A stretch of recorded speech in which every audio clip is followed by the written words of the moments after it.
Contos selecionados de Machado de Assis. Noite de Almirante.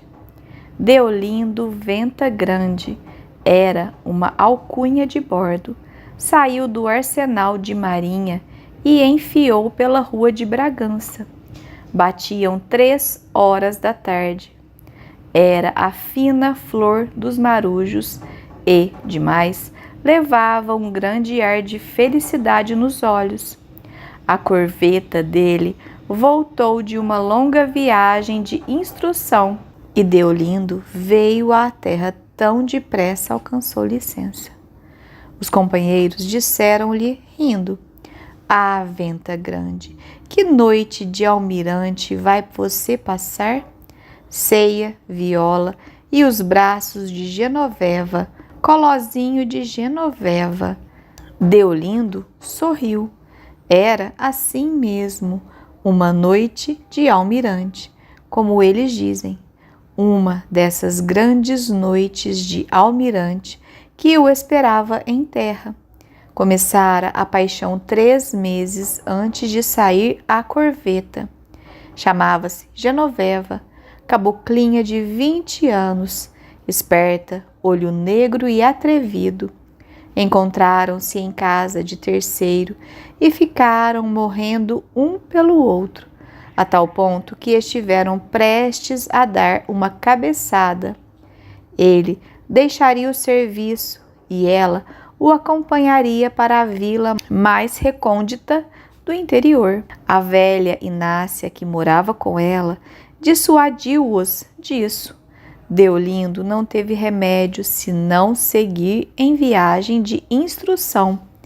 Eram 8 ou 3 meses de ausência. Como fiança recíproca, entenderam dever fazer um juramento de fidelidade. "Juro por Deus que está no céu, e você?" "Eu também." "Diz direito." "Juro por Deus que está no céu, a luz me falte na hora da morte." Estava celebrando o contrato. Não havia descrer da sinceridade de ambos. Ela chorava doudamente. Ele mordia o beiço para dissimular. Afinal, separaram-se. Genoveva foi ver sair a corveta e voltou para casa com um tal aperto no coração que parecia que lhe ia dar uma cousa. Não lhe deu nada, felizmente. Os dias foram passando, as semanas, os meses, 10 meses, ao cabo dos quais a corveta tornou e Deolindo com ela. Lá vai ele agora, pela rua da Bragança, Prainha e Saúde, até ao princípio da Gamboa, onde mora Genoveva. A casa é uma rotulazinha escura, portal rachado do sol, passando o cemitério dos ingleses. Lá deve estar Genoveva, debruçada à janela, esperando por ele. Deolindo prepara uma palavra que lhe diga. Já formulou esta: "Jurei e cumpri", mas procura outra melhor. Ao mesmo tempo, lembra as mulheres que viu por esse mundo de Cristo, italianas, marselhesas ou turcas, muitas delas bonitas, ou que lhe pareciam tais. Concorda que nem todas seriam para os beiços dele, mas algumas eram, e nem por isso fez caso de nenhuma. Só pensava em Genoveva, a mesma casinha dela, tão pequenina, e a mobília de pé quebrado, tudo velho e pouco. Isso mesmo lhe lembrava diante dos palácios de outras terras. Foi à custa de muita economia que comprou em Trieste um par de brincos, que levava agora no bolso, com algumas bugigangas. E ela, que lhe guardaria? Pode ser que um lenço marcado com o nome dele e uma âncora na ponta, porque ela sabia marcar muito bem. Nisto chegou a Gamboa, passou o cemitério e deu com a casa fechada. Bateu, falou-lhe uma voz conhecida, a da velha Inácia, que veio abrir-lhe a porta com grandes exclamações de prazer. Deolindo, impaciente, perguntou por Genoveva. Não me fale nessa maluca, arremeteu a velha. Estou bem satisfeita com o conselho que lhe dei. Olhe lá se fugisse. Estava agora como o lindo amor. Mas, que foi? Que foi? A velha disse-lhe que descansasse, que não era nada. Uma dessas coisas que aparecem na vida. Não valia a pena zangar-se. Genoveva andava com a cabeça virada. Mas virada por quê? Está com um mascate, José Diogo. Conheceu José Diogo, mascate de fazendas? Está com ele. Não imagina a paixão que eles têm um pelo outro. Ela, então, anda maluca. Foi o motivo da nossa briga. José Diogo não me saía da porta. Eram conversas e mais conversas, até que eu um dia disse que não queria a minha casa difamada. Ah, meu pai do céu, foi um dia de juízo. Genoveva investiu para mim com os olhos deste tamanho, dizendo que nunca difamou ninguém e não precisava de esmolas. Que esmolas, Genoveva? O que digo é que não quero esses cochichos à porta. Desde as Ave-Marias. 2 dias depois, estava mudada e brigada comigo. Onde mora ela? Na Praia Formosa, antes de chegar à pedreira. Uma rótula pintada de novo. Deolindo não quis ouvir mais nada. A velha Inácia, um tanto arrependida, ainda lhe deu avisos de prudência, mas ele não os escutou e foi andando. Deixo de notar o que pensou em todo o caminho. Não pensou nada. As ideias marinavam-lhe no cérebro, como em hora de temporal, no meio de uma confusão de ventos e apitos.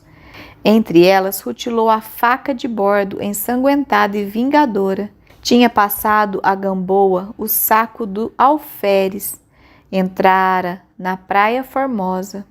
Não sabia o número da casa, mas era perto da pedreira, pintada de novo, e com auxílio da vizinhança poderia achá-la. Não contou com o acaso que pegou de Genoveva e fê-la sentar à janela, cosendo, no momento em que Deolindo ia passando. Ele conheceu-a e parou. Ela, vendo o vulto de um homem, levantou os olhos e deu com um marujo. Que é isso? Exclamou espantada. Quando chegou, entre seu Deolindo. E, levantando-se, abriu a rótula e fê-lo entrar. Qualquer outro homem ficaria alvoroçado de esperanças. Tão francas eram as maneiras da rapariga. Podia ser que a velha se enganasse ou mentisse. Podia ser mesmo que a cantiga do mascate estivesse acabada. Tudo isso lhe passou pela cabeça, sem a forma precisa do raciocínio ou da reflexão, mas em tumulto e rápido. Genoveva deixou a porta aberta, fê-lo sentar-se, pediu-lhe notícias da viagem e achou-o mais gordo. Nenhuma comoção nem intimidade. Deolindo perdeu a última esperança. Em falta de faca, bastava-lhe as mãos para estrangular Genoveva, que era um pedacinho de gente, e durante os primeiros minutos não pensou em outra coisa. Sei tudo, disse ele. Quem lhe contou? Deolindo levantou os ombros. Fosse quem fosse, tornou ela. Disseram-lhe que eu gostava muito de um moço? Disseram a verdade. Deolindo chegou a ter um ímpeto. Ela fê-lo parar, só com a ação dos olhos. Em seguida disse que, se lhe abrira a porta, é porque contava que era homem de juízo. Contou-lhe então tudo, as saudades que curtira, as propostas do mascate, as suas recusas, até que um dia, sem saber como, amanhecera gostando dele. Pode crer que pensei muito, e muito em você.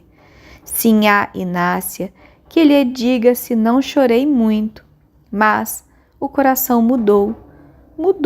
Conto-lhe tudo isto como se estivesse diante do padre, concluiu sorrindo. Não sorria de escárnio. A expressão das palavras é que era uma mescla de candura e cinismo, de insolência e simplicidade, que desisto de definir melhor. Creio até que insolência e cinismo são mal aplicados. Genoveva não se defendia de um erro ou de um perjúrio. Não se defendia de nada. Faltava-lhe o padrão moral das ações. O que dizia, em resumo, é que era melhor não ter mudado. Dava-se bem com a afeição do Deolindo. A prova é que quis fugir com ele. Mas, uma vez que o mascate venceu o marujo, a razão era do mascate e cumpria declará-lo. Que vos parece? O pobre marujo citava o juramento de despedida como uma obrigação eterna, diante da qual consentira em não fugir e em embarcar. Juro por Deus que está no céu, a luz me falte na hora da morte. Se embarcou foi porque ela lhe jurou isso. Com essas palavras é que andou, viajou, esperou e tornou. Foram elas que lhe deram a força de viver. Juro por Deus que está no céu, a luz me falte na hora da morte. Pois sim, Deolindo, era verdade. Quando jurei, era verdade. Tanto era verdade que eu queria fugir com você para o sertão. Mas vieram outras coisas. Veio esse moço e eu comecei a gostar dele. Mas a gente jura, é para isso mesmo, é para não gostar de mais ninguém. Deixa disso, Deolindo. Então você só se lembrou de mim? Deixa de partes. A que horas volta José Diogo? Não volta hoje. Não? Não volta. Está lá para os lados de Guaratiba, com a caixa. Deve voltar sexta-feira ou sábado. E por que é que você quer saber? Que mal lhe fez ele? Pode ser que qualquer outra mulher tivesse igual palavra. Poucas lhe dariam uma expressão tão cândida. Não de propósito, mas involuntariamente. Vede que estamos aqui muito próximos da natureza. Que mal lhe fez ele? Que mal lhe a fez esta pedra que caiu de cima? Qualquer mestre de física lhe explicaria a queda das pedras. Deolindo declarou com um gesto de desespero que queria matá-lo. Genoveva olhou para ele com desprezo, sorriu de leve e deu um muxoxo. E, como ele lhe falasse de ingratidão e perjúrio, não pôde disfarçar o pasmo. Que perjúrio, que ingratidão! Já lhe tinha dito e repetia que quando jurou era verdade. Nossa Senhora que ali estava, em cima da cômoda, sabia se era verdade ou não. Era assim que ele apagava o que padeceu? E ele, que tanto enchia a boca de fidelidade, tinha se lembrado dela por onde andou? A resposta dele foi meter a mão no bolso e tirar o pacote que lhe trazia. Ela abriu-o, aventou as bugigangas uma por uma e por fim deu com os brincos. Não eram nem poderiam ser ricos, eram mesmo de mau gosto, mas faziam uma vista de todos os diabos. Genoveva pegou deles, contente, deslumbrada, mirou-os por um lado e outro, perto e longe dos olhos, e afinal enfiou-os nas orelhas. Depois foi ao espelho de pataca, suspenso na parede, entre a janela e a rótula, para ver o efeito que lhe faziam. Recuou, aproximou-se, voltou a cabeça da direita para a esquerda e da esquerda para a direita. Sim, senhor, muito bonitos, disse ela, fazendo uma grande mesura de agradecimento. Onde é que comprou? Creio que ele não respondeu nada, nem teria tempo para isso, porque ela disparou mais 2 ou 3 perguntas, uma atrás da outra. Tão confusa estava de receber um mimo a troco de um esquecimento. Confusão de 5 ou 4 minutos, pode ser que 2. Não tardou que tirasse os brincos e os contemplasse e pusesse na caixinha em cima da mesa redonda que estava no meio da sala. Ele, pela sua parte, começou a crer que, assim como a perdeu, estando ausente, assim o outro, ausente, podia também perdê-la. E, provavelmente, ela não lhe jurara nada. Brincando, brincando, é noite, disse Genoveva. Com efeito, a noite ia caindo rapidamente. Já não podia ver o Hospital dos Lázaros e mal distinguiam a Ilha dos Melões. As mesmas lanchas e canoas postas em seco defronte da casa confundiam-se com as terras e o iodo da praia. Genoveva acendeu uma vela. Depois foi sentar-se na soleira da porta e pediu-lhe que contasse alguma coisa das terras por onde andara. Deolindo recusou a princípio. Disse que se ia embora. Levantou-se e deu alguns passos na sala. Mas o demônio da esperança mordia e babujava o coração do pobre diabo. E ele voltou a sentar-se para dizer 2 ou 3 anedotas de bordo. Genoveva escutava com atenção, interrompidos por uma mulher da vizinhança que ali veio. Genoveva fê-la sentar-se também para ouvir as bonitas histórias que o senhor Deolindo estava contando. Não houve outra apresentação.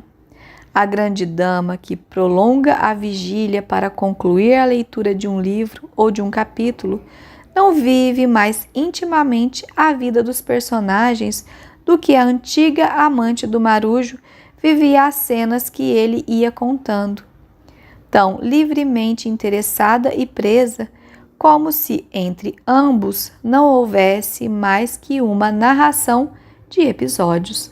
Que importa à grande dama o autor do livro? Que importava a esta rapariga o contador dos episódios? A esperança, entretanto, começava a desampará-lo, e ele levantou-se definitivamente para sair.